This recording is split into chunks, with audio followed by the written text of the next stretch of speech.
Welcome to the Principled Podcast, brought to you by LRN. The Principled Podcast brings together the collective wisdom on ethics, business and compliance, transformative stories of leadership, and inspiring workplace culture. Listen in to discover valuable strategies from our community of business leaders and workplace changemakers. General Pete Schoonmaker made a remark some years ago that's always stayed with me. He said, "People like to think that life is an opera that unfolds over several acts, but it's really a rodeo. You never know what's coming out of the chute." So much of the ethics and compliance sphere clearly demonstrates the truth of the General's remarks, especially recently. LRN's last two program effectiveness reports focus specifically on the impact of the pandemic on E&C programs. Now we have the war with Russia in the Ukraine and increasingly fraught relationships with China. How is the geopolitical landscape changing the compliance landscape? Hello, and welcome to another episode of LRN's Principled Podcast. I'm your host, Susan Divers, Director of Thought Leadership and Best Practices at LRN. Today, I'm joined by Tom Fox, the founder of the Compliance Podcast Network and aptly accredited voice of compliance.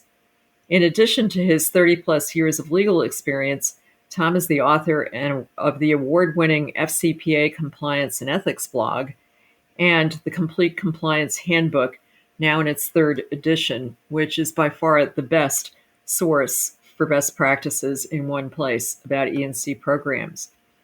We're going to be talking about the impact of geopolitics on ethics and compliance and what issues should be top of mind for E&C leaders in the near future. Tom, welcome. Susan, thanks. I have wanted to be on this podcast for a long time. I particularly enjoyed your reference about rodeos because in the great state of Texas, that's a college sport, rodeoing. So lots of rodeos, and it's certainly an apt metaphor for what we're going to talk about today. Well, great, Tom, and I really appreciate the opportunity to have any conversation with you, but particularly on the podcast. So, Tom, first, generally, how do you see the ongoing war in the Ukraine as disrupting trade and the rules, both formal and informal, that have governed the world for the last 20 years? And is the World Economic Forum vision of trade now dead? Susan, in addition to the rodeo metaphor you gave us, the most prescient comment I heard during the COVID-19 pandemic is that we've moved from disaster recovery to business interruption to business resiliency to business as usual.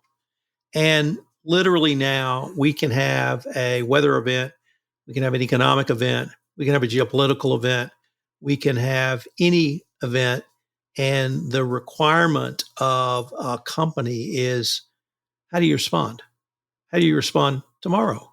Have you planned for this? So I think the type of thing that we saw with the Russian invasion, as tragic as that was, it's one more, it's just an event. And we're going to talk about that in some detail, but every company has legal, ethical, and business obligations around that event. I was also particularly struck by your reference to the World Economic Forum. And when I read that, it put a frown on my face. And it put a frown on my face because the World Economic Forum, in my mind, has been one of the biggest leaders for the global economy. And since at least 1990, when I started kind of paying attention to a global economic framework, because I was in the energy industry and began to think about these issues on a global basis, the World Economic Forum and their symposiums, their position papers, and really their raison d'etre was to talk about a global economy. And although I certainly thought we would have regional conflicts, as we have always had, I never thought we would, or I guess my hope was that the global economy would help drive us towards a more integrated global community and that we wouldn't be put near a brink again of a global conflict. I don't pretend to say that's where we're going in Ukraine, but when you start talking about tactical nuclear weapons, It's a conversation we haven't had in this country since the 60s with seriousness. So the World Economic Forum, the world they envision, the world you and I grew up in professionally, I think that world is gone. We're moving to something else. I use the Russian invasion of Ukraine really as an ending point or an exclamation mark on trends that we have seen percolating probably 10, 5, 3 years that accelerated extraordinarily greatly in the COVID-19 pandemic up to the war in Ukraine. And the disruption that that has caused really impacts businesses. And this is going to be something I think we're going to have to deal with literally on an ongoing basis forward. So lots really to unpack there. But I do have to acknowledge you for pointing out it was really the World Economic Forum that has led, I thought, the charge for a global economy and globalization. And unfortunately, I think that world is now dead. I hear you, and I feel the same way about the forum. LRN participated in it quite actively until fairly recently, and the forum really did an excellent job of helping global leaders cooperate, frame some of the rules and the practices, and maybe when the current situation resolves itself one way or another, there'll be an opportunity to do that again. But getting a little bit more granular at this point, you've written about the impact of the Ukrainian war on the supply chain. And certainly for business, that's one area where the rubber really hits the road. Can you explain that a bit to our listeners? Sure. The Ukraine war, the Russian invasion of Ukraine, as I said, put an exclamation point on this. One of the key disruptions from COVID-19 was indeed supply chain. And here, I think for the first time, Susan, we started to look at geography as a risk. Geopolitical risk has been known for quite some time, but with the COVID-19, we have swaths of the world that were unavailable to us because of the pandemic. So as the pandemic raged through China and moved to India and moved to Africa, large parts of the global supply chain were literally shut down completely, and they couldn't get back up, couldn't get running again. So we saw from COVID-19 a geographic risk that we have perhaps not considered as much before. This is, different than an island that may worry about climate risk or flooding or fires in California or something like that. We had real geographic risk. The Ukraine war really put an exclamation mark on geopolitical risk. What is the risk? What was the risk in 2019 of Russia invading Ukraine? Certainly, there were discussions at the highest level of our government. Frankly, I don't think you and I, it wasn't on our radar. Maybe if you read foreign policy, it was on your radar. But for the business practitioner, from the compliance professional, I don't think we were thinking about a Russian invasion and what that might do to either our supply chain or business partners or customers. Well, now, if the Ukrainian grain cannot be put in the global food supply chain, that's a huge disruption. And the question that I thought about is, what would be the effect of the disruption of the global food chain on one of our former employers, AECOM, Halliburton, businesses that you and I have both been involved with, but we don't think of as having perhaps a food risk. Nevertheless, if grain is not available, what do those types of risks mean for employees in allegedly or apparently unrelated companies? So companies have to start thinking about these kinds of things in ways that we haven't done before. I did a podcast earlier this week where someone said, look, the issue now is China and Taiwan. And he was absolutely right. That could be a military issue, it could be a geopolitical issue. 82% of US semiconductors are made in Taiwan. That's a huge issue. Let's go back to our former employers who are now heavily invested in tech and actually use semiconductors as part of their manufacturing process. They're going to be impacted, let alone the U.S. semiconductor industry and the U.S. computer industry. So that is something now that we have to consider. Are there any other geopolitical conflicts that could erupt which might negatively impact our supply chains? And when I mean negatively, I mean you can't get your supplies out of those countries, whether it's a raw mineral, whether it's a extractive mineral, whatever it may be. And so those types of issues now are more front and center than they ever have been. From the business perspective, Susan, supply chains since at least the late 70s or early 80s, the primary goal was efficiency. That was generally translated to just in time. And it was seen because of the experience in the 60s, where particularly in the auto industry, you had lengthy supply chains and actually large number of parts piling up in warehouses. That was deemed to be inefficient. They wanted it just before they needed it. That led to just in time. That led to one or two suppliers. And we found that sole suppliers or sole plus one suppliers has a risk. That risk is if they are in a geographic area that's wiped out by COVID, if they're in a geopolitical area that is no longer available to us, then we as a company have a problem with our supply chain. Certainly, there are many industries that have been offshored outside of the United States. From our industry and service, or rather service industry folks like us, to manufacturing, to everything in between. That is now trying to be reshored on American soil. Can we do it? Yes. Can we do it tomorrow? Probably not. Can we do it in time for Christmas? Probably not. We're going to have to retrain. We're going to have to retool. We may have to allow greater immigration to get people in to do those jobs. And it brings up an entire series of questions. It brings up economic questions. How much more is it going to cost to reshore? How much more does it cost and pay an American wage as opposed to a Philippine, a Bangladeshi, or other wage, or you name the country outside the United States where the wages are disparate? So all of those issues are now in play in a way that certainly they were percolating around and percolating along in the second half of the last decade. COVID-19 accelerated those conversations, particularly around just-in-time and sole source suppliers. But now, I don't know how much of the globe Russia consists of. I think at one point it was 12%. That's not available to us as a supply chain partner now. And Russian partners are not available to us as supply chain partners.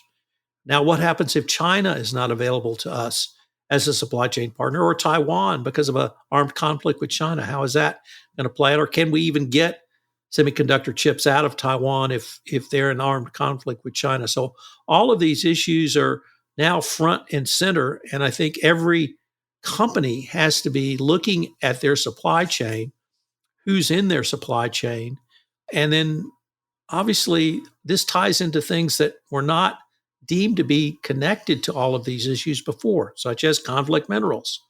Conflict minerals required you as a company to determine where any of the minerals you're buying, the 4 T's, I think, coming out of countries primarily in Africa under conflict. This was the first time companies had really taken a deep dive, not to their direct suppliers, but to their sub-suppliers. And they found out we don't exactly know who all of our sub-suppliers are. Obviously, the Uyghur Forced Labor Prevention Act has huge impact on supply chains, and hopefully we can talk about that at some length in a little bit. But kind of all of these issues on supply chain, it's elevated the discussion of the corporate supply chain, I hope, to where it properly belongs in the board of directors level. But for the people that we deal with, the CCOs and compliance professionals, I think it should be a part of an equal conversation. Because what are the risks? I was going to say implications, but what are the risks of moving your supply chain, reshoring it? It's a change, so the risks change. It may not be an FCPA risk because you may be in the United States, but almost every state in the U.S. has an anti-corruption law. I have a state anti-corruption law. I had to look at it one time. 37 states do. And that's not that you can't bribe our state government officials. Every state says that, but there's 37 with regular commercial private-to-private anti-bribery laws. So when was the last time, you as a compliance professional had to assess that issue, that risk? So lots of new risks, and you as a compliance professional need to be a part of those discussions so you can begin preparing your corporation for those eventualities. Well, that's a perfect example, or I should say it's an example on steroids, of how you have to respond to the risks that face you today and hopefully tomorrow. Try to look around corners. I remember, I think it was in the 2020 guidance that DOJ put out, they said that you can't let your program be a snapshot in time or go on cruise control. And that's one of the biggest traps I see people fall into. You ask them what their risks are, and it's kind of like what the risks were last year. And with this environment and with what you just outlined in terms of supply chain, there's going to be a lot for compliance teams to do. And so, how should people be addressing that right now? And I know we'll talk later about sanctions and anti-money laundering being the new FCPA, as Deputy Attorney General Monaco said recently. But what's your advice today in terms of how to think about those risks? So, Susan, you hit it exactly on the head. Assess your risks when your business changed. You referenced the 2020 update to the evaluation of corporate compliance programs. That's for the first time the Department of Justice formally said it's not an annual risk assessment. It's not a biennial, all-encompassing $100,000 risk assessment. It's an assessment when your business changed. And the beauty of the timing of that statement, it was June 2020, everyone's risk had changed because were working from home. It didn't mean your risk increased or decreased. They changed. So how do you assess working from home, or how did you assess working from home from a compliance perspective? Once you made that assessment and then you found there were actually new risks, then you had to put a risk mitigation strategy in place. Then you monitored that strategy to determine its effectiveness, and then you use that information to upgrade your compliance program.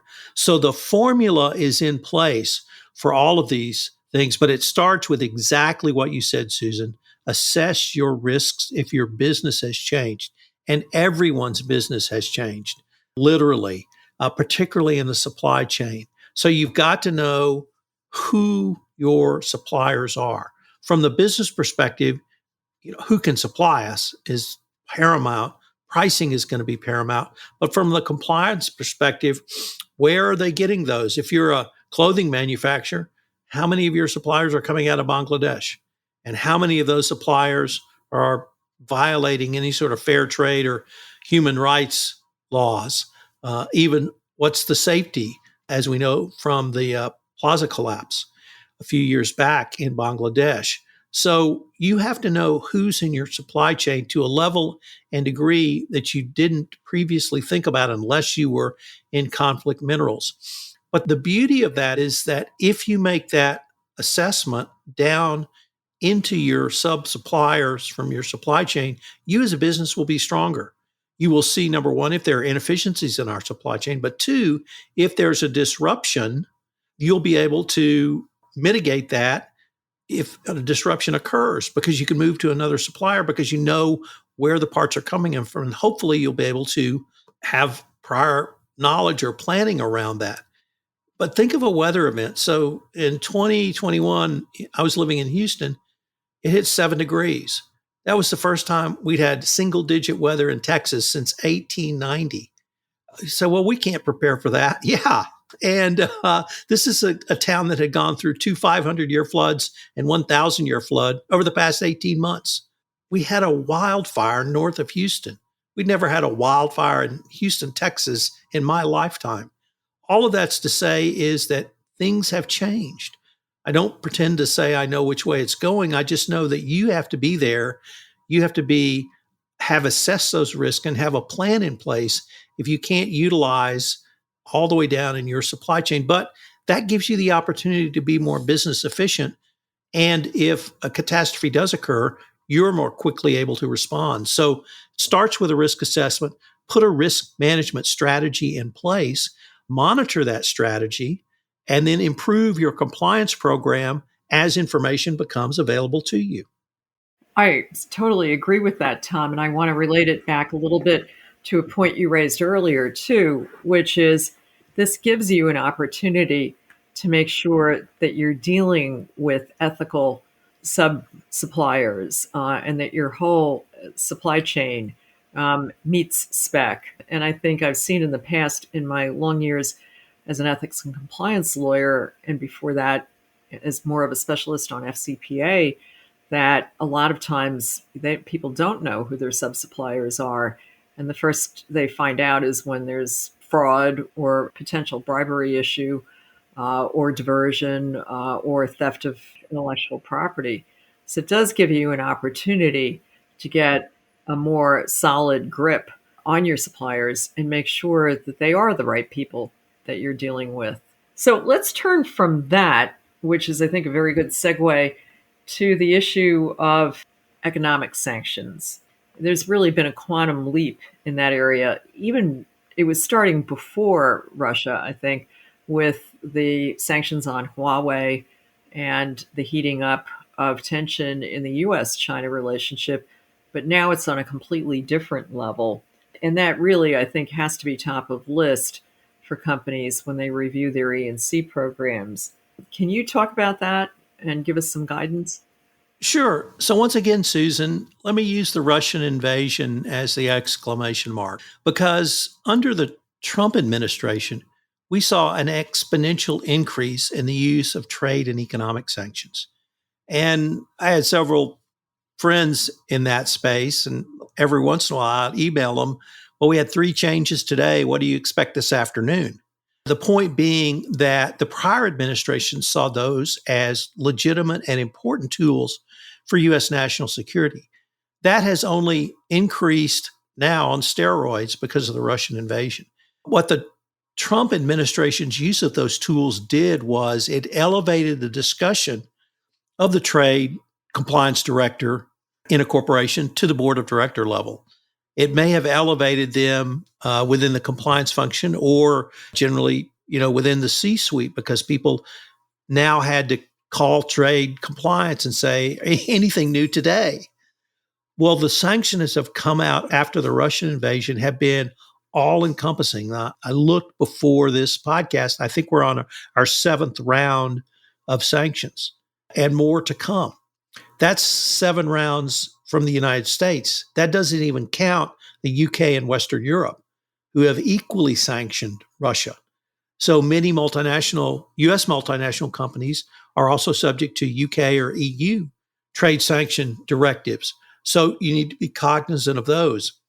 But the current trade sanctions that have been levied, and when I say there's still more to come, we haven't gotten to the nuclear option, which is secondary sanctions. If we get to secondary sanctions, that's an entire level of trade and economic sanctions, literally, that we have not seen since World War II.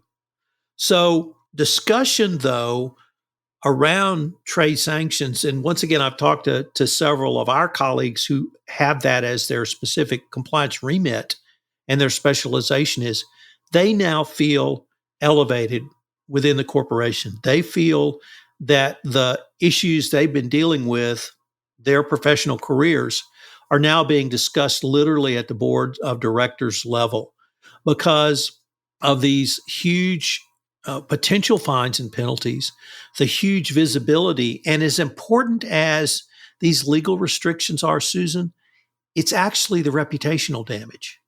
Just think about the companies that either drug their feet about leaving Russia, or were slow, or less than somebody's idea of we need to be out of there. They were excoriated in the press for doing business in Russia after this invasion. Those conversations have largely gone by the wayside because I think most U.S. companies are out of Russia now.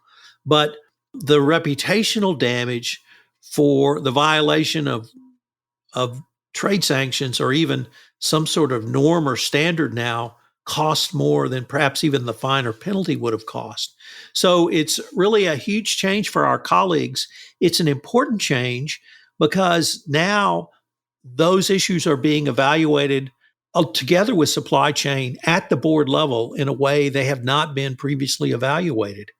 And you may now need to call your director of trade compliance about issues in your supply chain. You need to call your director of trade compliance about where are we doing business? How are we doing business? Who are we doing business with? Who's our customer base? Are we selling with commissioned sales agents, company employees, or distributors?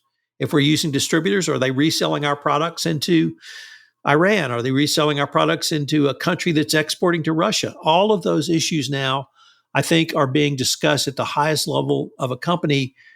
But for me, Susan, the real beauty of this discussion is finally, I think the silos are coming down within a corporation. And you're seeing a much more holistic approach to many of these issues that we'd not seen previously. And once again, if I could go back to the DOJ's June 2020 update to the evaluation of corporate compliance programs as presaging all of this, they said in that document, compliance must have access to all data silos within a company because compliance needs to know what everyone's doing so compliance can do its job. Well, that turned out to be true, but it turned out to be true much broader. And so I think the DOJ was onto something when they said that. And I think now companies are realizing you have to have this holistic approach. Trade sanctions and export control sanctions are here to stay. The other insight from the Trump administration use of them and the Biden administration use of them is they're administration agnostic. They're not going to go away. And if 2024 we have a Republican administration, they are probably going to continue those. And they're not going away. And if there's a Democratic administration, they're not going away. They're probably going to continue those. So sanctions, trade sanctions, export control sanctions are here to stay. They're probably going to get more robust. And until Russia pulls out of Ukraine, I think companies have to take these very, very seriously, both for a potential legal fine or penalty, but even more important is in the commerce or the business place of public opinion. I totally agree with everything you've said, and you've made a very articulate vision of what a major challenge is for compliance teams. The only thing I would add is it's interesting to me that this can affect small and medium-sized companies that don't think in these terms and may not even really be very sophisticated. When I was looking a couple of months ago, I came across a case involving a false eyelash manufacturer who was importing what turned out to be false eyelashes that sourced in North Korea. I mean, it was a Chinese supplier, but the sub-supplier was North Korean, and they got in trouble. And as you know, it doesn't really matter if you don't know. That's no defense, and they paid a fine for that. And it was a good reminder that trade sanctions can affect everyone, and that you really, hopefully, have to have that on your radar. Let's take an interesting topic off of this, which is, have the enhanced sanctions started to really impact whistleblowers? I mean, we know that FCPA enforcement has certainly inspired a lot of whistleblowers, as well as SOX and other areas such as that. But what about trade sanctions, and what about AML and what we're seeing? You know, that's been, I don't want to say it was an unintended consequence, but one of the most interesting outcomes or aspects of the Russian invasion. For the first probably 30 days, the most ubiquitous picture of the Russian invasion was a yacht steaming away, because it was a Russian oligarch's yacht, and they were trying to steam to a port where the U.S. couldn't come in and forfeit them because of trade sanctions and sanctions put on the Russian oligarchs. But here's what happened. On January 1 of 2021, U.S. Congress overrode President Trump's veto of the National Defense Authorization Act. In that bill, there was something called the AML Law of 2020. The AML Law of 2020 was the first update to our anti-money laundering laws and trade sanctions laws since the Patriot Act, passed in the wake of 9/11. As part of that change, a bounty program for whistleblowers was put in place, similar to the SEC bounty program put in place in Dodd-Frank. And that Department of Treasury money laundering or anti-money laundering bounty program applies to those Russian yachts. Because if a yacht is seized and sold, the person who reported it can be eligible for up to 30% of the proceeds of that sale. This created an entire cottage industry of marine yacht hunters Who knew? And they are working with law firms to actively, and when they find one in a port that the U.S. can get jurisdiction over, these law firms notify the DOJ, and then the DOJ does whatever they need to do to try to get seizure of that yacht in a foreign country. And that was viewed as hugely popular, and the American public, was cheering them on in a way whistleblowers have never been cheered on in our lifetimes. I remember I interviewed a woman whose law firm specializes in whistleblowing. And I said, sort of in an offhand manner, "Are you telling me now whistleblowing's sexy?" And her response was, "You mean it hasn't always been that way?" And no, it hadn't. But now it was seen as directly in the interest of the United States, particularly our national security, for these whistleblowers to come forward. And as important as whistleblowing is to the SEC, I don't think it had ever been considered a national security issue. That ties to what the Department of Treasury has announced publicly, that they expect U.S. corporations to be in on the fight of trade and economic sanctions and money laundering by self-reporting. And I had a little trouble tying self-reporting of your own violation to the fight against national security. But what the Treasury Department argued was, come to us, tell us if you find people within your organization violating trade sanctions or economic sanctions, and we'll give you credit for that. That may be a declination, up to and including a declination.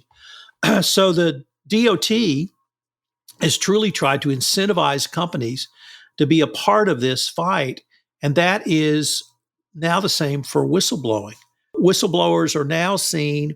There's one other document called the U.S. Strategy on Combating Corruption, which came out in December 2020.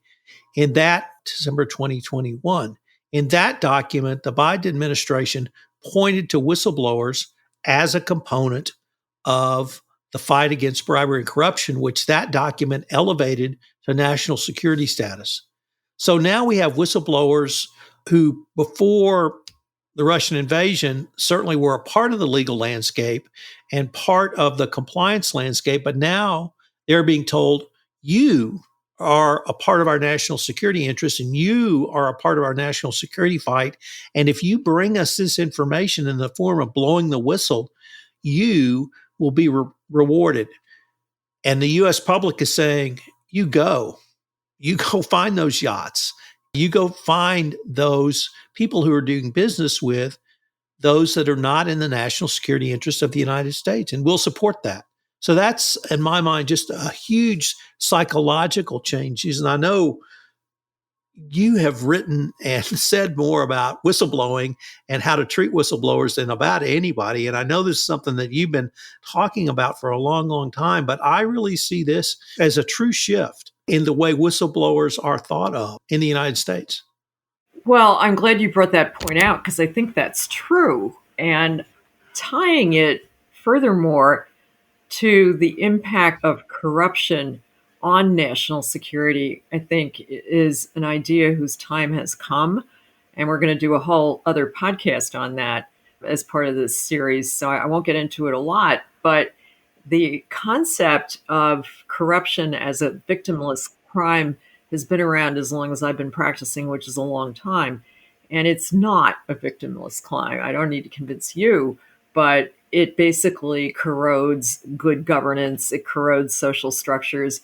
It makes it harder for the poor. I mean, if I can go bribe my way, get a MRI ahead of everybody else in some less developed country, I'm jeopardizing the other people who can't afford that in that country.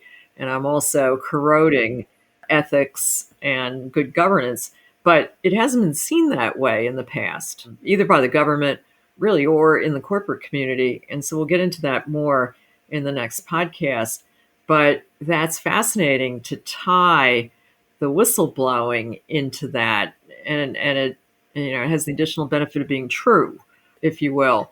And I have to say, I love the image of the yacht hunters. It's one of the first things I read when I open the Wall Street Journal in the morning to see if there's some oligarch yacht that's being towed away or whatever. But it's definitely an idea whose time has come.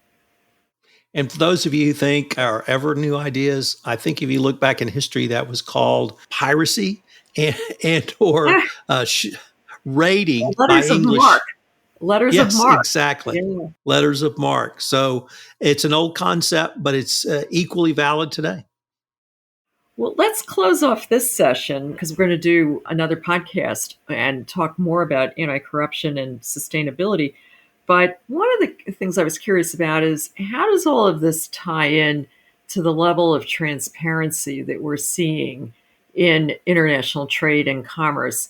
Our chairman of the board, Dub Seidman, whom I know you know of, has written a lot in the past about radical transparency.